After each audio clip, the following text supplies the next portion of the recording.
Namaste, namaste. My name is Dinsmore-Tuli, and this is a little story about how I got into Yoga Nidra, how I first met Nidra Shakti. And I'm telling you this because I founded the Yoga Nidra network and have developed a series of training courses in total Yoga Nidra. And loads of people are interested to know, where if you're interested in this form of practicing Yoga Nidra, what's the little flow that led to meeting Yoga Nidra. And my story is that in its form, its formal structure that people would know, like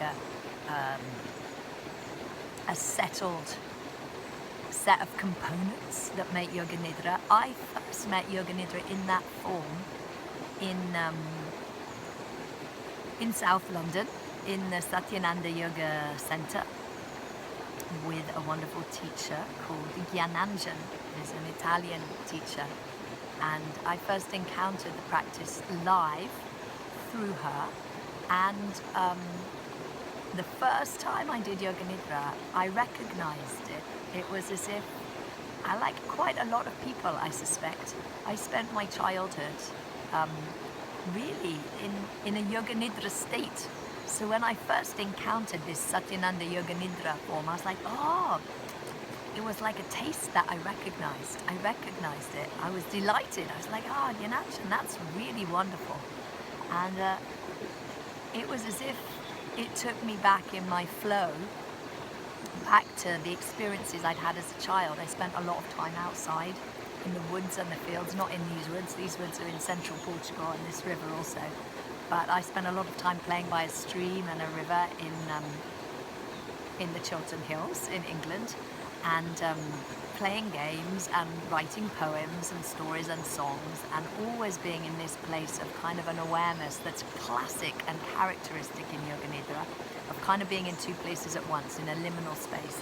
And I think children often experience this kind of living in their own world, but also living in the adult world and sensing what it is that the adults can see of their world. So yeah, so as a child, I really spent a lot of time with what I recognize now as Nidra Shakti, the power of repose.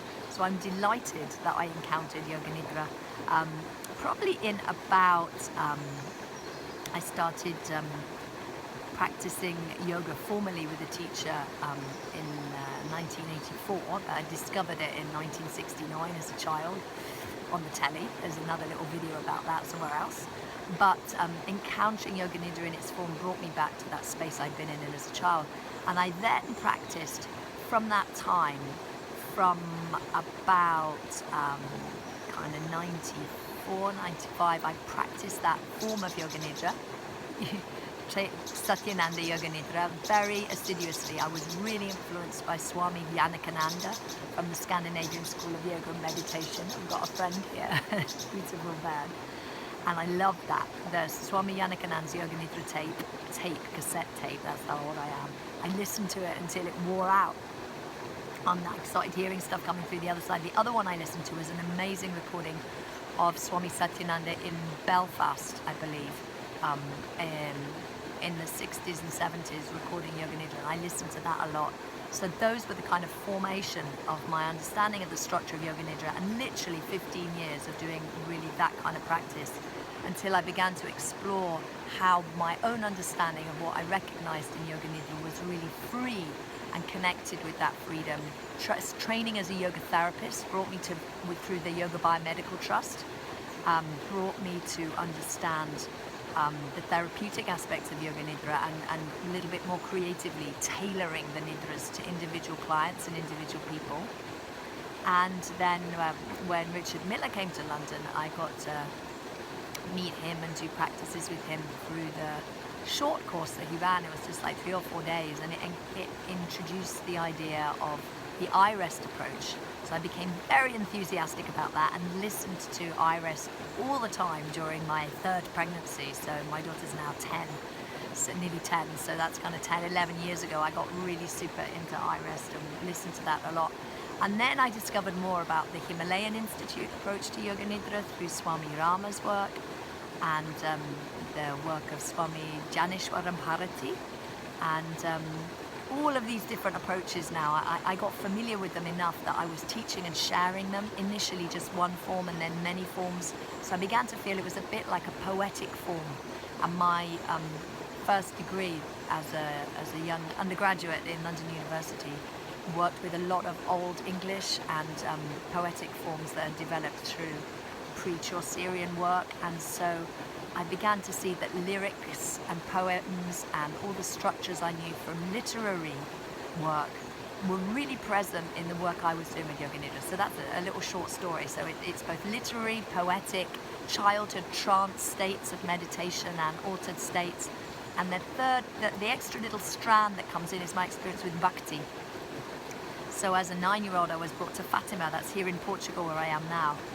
Long story, but I was brought here and I had extraordinary visions and connections that I really saw of people's great devotion. There was lots of beautiful singing and chanting and processing and candles, and that devotional connection with a real heartfelt vision that completely sat within me, within my understanding of Yoga Nidra.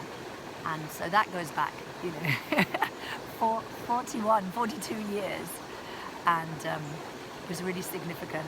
And so I've woven that like bhakti yoga devotional connection. Basically it's a heart-based experience of Nidra and trance, and I've brought that into the camp that I've been working with, a beautiful team of people, and I run something called Santosha Yoga Camp. It's been running 12 years now, so this is, yeah, and that always uses the same space. We now do 5 Yoga Nidras a day there, and it brings the Yoga Nidra into direct connection with the meditations and the devotional singing, because that all happens in the temple space. So there you go, we've got traditional forms of Yoga Nidra from Satyananda Himalayan Institute and the I-Rest approaches, amongst others. I fancied other ones as well. And then bhakti and also poetic and literary connections, because I'm a writer, I love words, so Nidra seems to me like a poetic form, and all of that gets caught up in this world we're in. I see Nidra as being really having a capacity to bring us back to our true wild nature. So there's other videos I've made about wild Nidra. I hope this is a helpful introduction. If you're interested in studying with me or any of the associates for the Yoga Nidra Network, that's the background for how we've developed a real synthesis of approaches to Yoga Nidra that allows a kind of creative understanding of using different traditions, different schools in the ways that most suits the people where they are right now. So it comes straight from my heart. I particularly honor Richard Miller's definition of Yoga Nidra as the meditative heart of yoga, and I've really enjoyed all of the different Yoga Nidras that I've connected with, and I'm thankful that there are so many different forms that are inspirational, nourishing and healing, and I really trust and hope that you will find a space for Nidra Shakti in your life. And the story of Nidra Shakti and her liberation is another video. Thank you. It's a beautiful morning light here. Have a wonderful day. Namaste.